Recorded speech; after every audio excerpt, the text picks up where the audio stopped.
काँग्रेसच्या नेतृत्वात भाजप विरोधी हालचालींना वेग आल्या। अकोल्यात महापौर उपमहापौर पदासाठी घडामोडी घडतायत। महापौर उपमहापौर पदाची निवडणूक 30 जानेवारीला होणार आहे। ते भाजपच्या शारदा खेडकर महापौर पदासाठी मैदानात असल्याची माहिती। 38 लोकांमधलं गेल्या 10 वर्षातलं पार्टीचं काम, त्यांनी मागच्या काळात नगरसेवक म्हणून बजावलेली कामगिरी, त्या भागात लोकांचं त्यांच्याबद्दल मत, असं सर्व विचार करून सर्वच लोक त्याच्यामध्ये पात्र होते।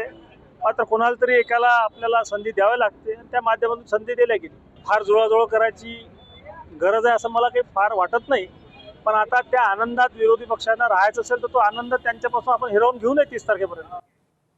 कल्याणमध्ये उत्पादक शुल्क विभागानं मोठी कारवाई केली आहे। 12 लाखांचा बनावट दारू साठा जप्त करत दोघांना अटक केल्याची माहिती आहे। भरारी पथकानं सापळा रचत ही कारवाई केली आहे। मांडा टिटवाळा परिसरातील जयेश केनेच्या घरी छापा टाकण्यात आलाय। यावेळी त्याच्या घरात बनावट बूच, प्लास्टिक जार, बनावट विदेशी मद्य आढळून आलं।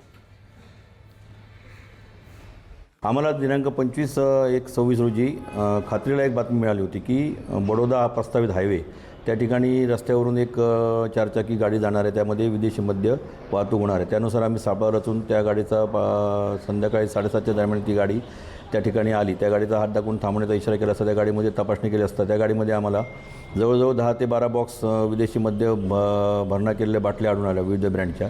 जवळजवळ म्हणजे 12 लाखाचा मुद्देमाल मिळून आला। लोकशाही मराठी ऐका, पहा, जागरूक रहा।